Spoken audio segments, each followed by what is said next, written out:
A veteran spoke 4 words. Steve Harvey's face changed.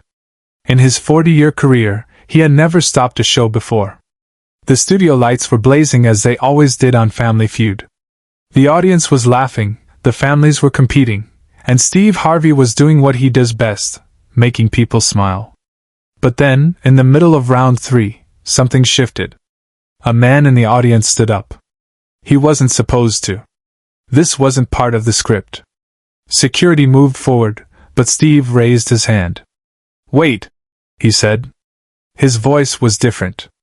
Softer. The cameras kept rolling, but everyone in that studio knew something unprecedented was happening. The man was wearing a faded jacket with military patches. His hands were shaking. And when Steve looked into his eyes, he saw something that made him forget he was on national television. He saw a war that had never ended. Not on a battlefield, but in a man's soul. "Sir," Steve said, stepping off the stage. "What do you need to say?" The veteran's voice cracked. "I finally forgave myself." 4 words. That's all it took.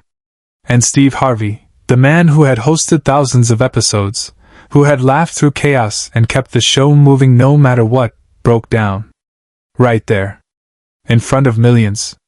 But to understand why those 4 words shattered Steve Harvey, you need to know what happened before the cameras even started rolling. 3 hours before the taping, Steve Harvey was in his dressing room going over the day's families. He always did this: read their backgrounds, learn their names, made mental notes about how to connect with them. It was part of his routine, part of what made him not just a host, but someone people trusted. His producer knocked on the door. "Steve, we've got a situation." "What kind of situation?"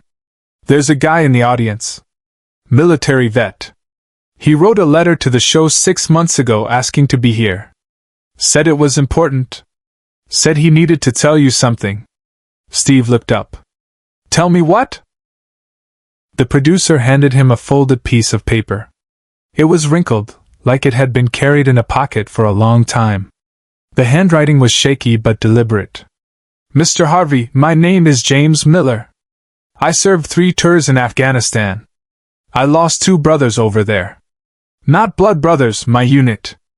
When I came home, I couldn't look at myself in the mirror. I tried to end it twice. Your show is the only thing that made me laugh in 5 years. I don't know why I'm writing this. Maybe because I need to say it out loud to someone who might understand. I finally forgave myself. And I wanted you to know." Steve read it twice. Then he folded it carefully and put it in his jacket pocket. "Is he here today?" he asked. "Front row. Section C, seat 12. Steve nodded slowly. "Don't tell him I read this. Let him watch the show. But if he stands up, if he says anything, don't stop him. You hear me? Don't stop him." The producer hesitated. "Steve, we can't just..." "I said don't stop him." The show began like any other. 2 families. Buzzers. Laughter. Classic Steve Harvey energy. But every few minutes Steve's eyes would drift to Section C, seat 12. James Miller sat quietly, hands folded in his lap.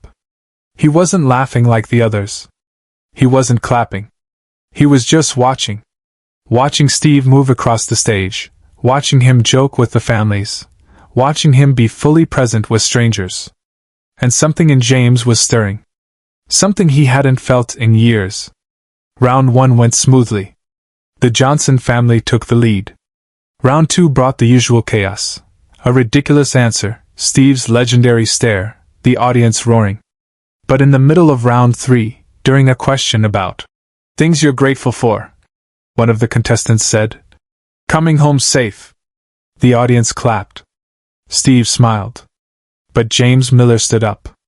At first, no one noticed. Then a woman next to him gasped. Then another person turned. Then the whole section. Steve was mid-sentence when he saw him. A man in a military jacket, standing in the middle of the audience, tears streaming down his face. Steve stopped talking. The family at the podium looked confused. The audience went silent. Even the crew, used to chaos, froze. "Sir?" Steve said, his microphone still live. Are you okay? James shook his head. Not in a no way. In a way that said, I don't know how to answer that. Steve didn't hesitate. He walked off the stage. Not toward the wings. Toward the audience. Toward James Miller. The cameras followed, but it didn't feel like a show anymore. It felt like a moment that was bigger than television. Subscribe and leave a comment, because the most powerful part of this story is still ahead. Steve Harvey stood in front of James Miller. Not as a host. As a man. What's your name? Steve asked, his voice barely audible over the silent studio. James. James Miller. James, Steve repeated, like he was anchoring himself to the name. Talk to me. James opened his mouth, but nothing came out at first. His hands were trembling. His breath was uneven. The entire studio waited. No one moved. No one whispered. It was as if 200 people collectively held their breath. Finally, James spoke. I wrote you a letter. Steve nodded. I know. I read it. James' eyes widened. You read it? Every word. A tear rolled down James' cheek. I didn't think anyone would. I did, Steve said. And I've been thinking about it all day. You said you forgave yourself? Do you mean that? James nodded, his voice breaking. I finally do. It took me 8 years. 8 years of hating myself for coming home when they didn't. But I realized they wouldn't want me to carry that. They'd want me to live. Steve Harvey, the man who had made a career out of humor, wasn't joking now. He was crying. Do you know how brave that is? Steve said, his voice shaking. Do you know how many people never get there? You did. You forgave yourself. That's not just courage, James. That's a miracle. The audience began to stand. Not in applause. In respect. In witness. One by one, they rose to their feet, tears in their eyes, because they understood that they were watching something sacred. Steve reached into his jacket and pulled out a business card. But then he stopped. He looked at the card, then at James, and shook his head. No. That's not enough. He took off his jacket. The gray suit jacket he'd worn for the taping. And he handed it to James. This might not mean much, Steve said, but I want you to have this. Not because it's expensive, but because every time you put it on, I want you to remember that you are seen. You are heard. And you are forgiven. James took the jacket with shaking hands. He held it like it was made of glass. And then, for the first time in years, James Miller smiled. Steve pulled him into a hug. Not a quick one. A real one. The kind that says, I see your pain, and I'm not afraid of it. The audience erupted. Not in the usual game show cheer, but in something deeper. Something human. Behind the scenes, the producers were frantic. They had no idea what to do. This had never happened before. Do we cut? One of them asked. Are you insane? Another snapped. Keep rolling. This is the most real thing we've ever captured. And they were right. Because when the episode aired 3 weeks later, it didn't just go viral. It became a cultural moment.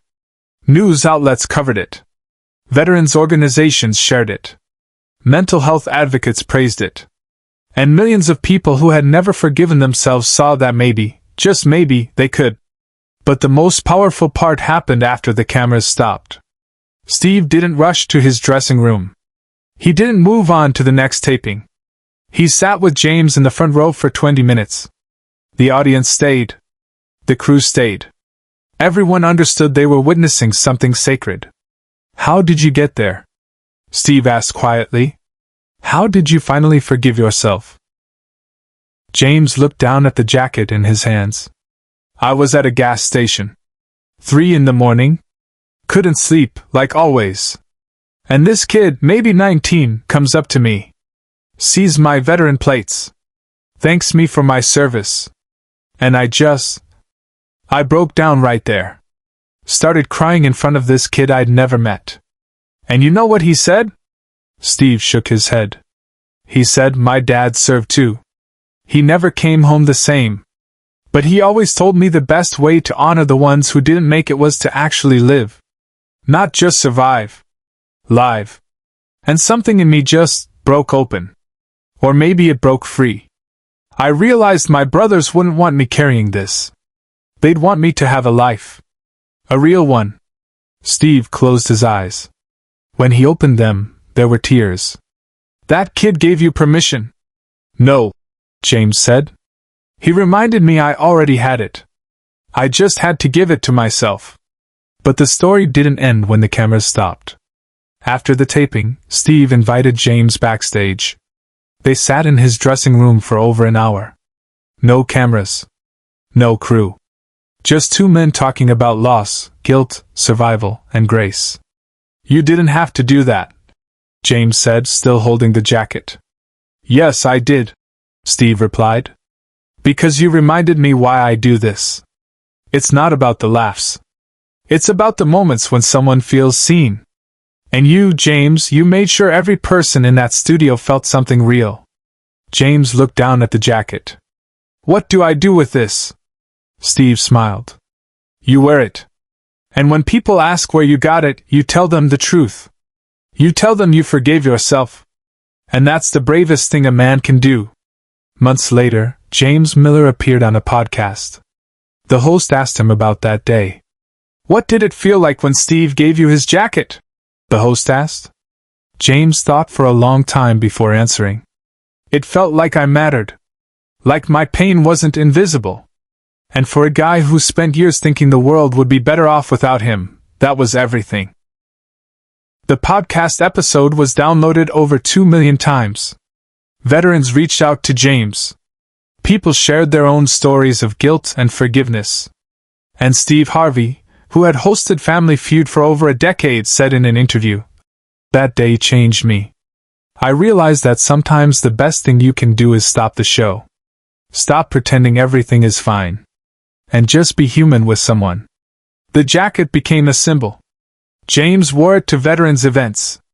He wore it when he spoke at high schools about mental health. He wore it when he got married 2 years later. And every time someone asked about it, he told the story. Not just about Steve Harvey, but about the power of forgiveness. About the weight of survival. About the moment he decided to stop punishing himself for being alive. And Steve Harvey kept the letter.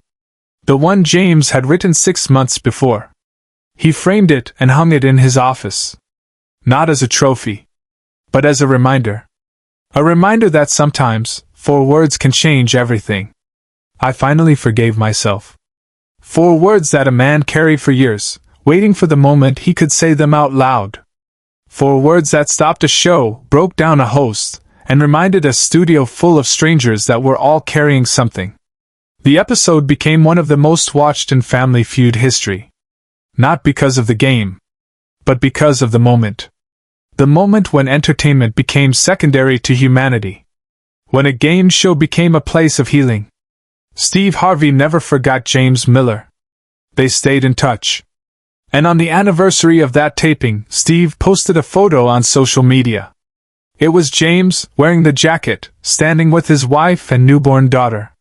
The caption read, "A year ago, this man reminded me what matters. Not the laughs. Not the ratings. But the people. Thank you, James. For your service. For your courage.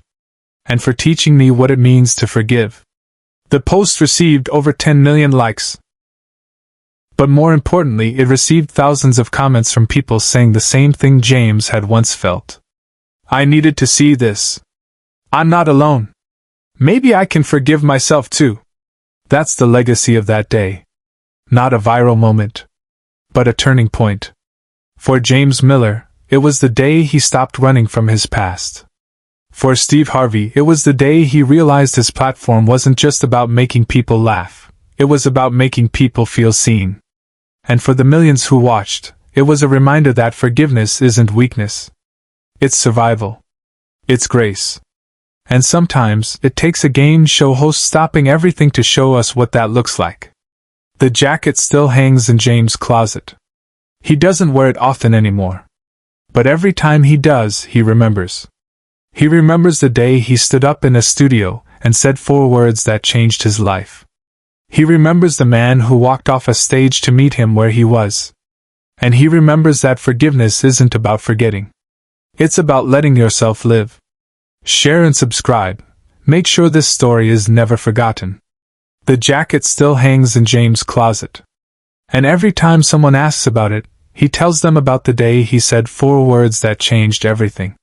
Not just for him, but for everyone watching.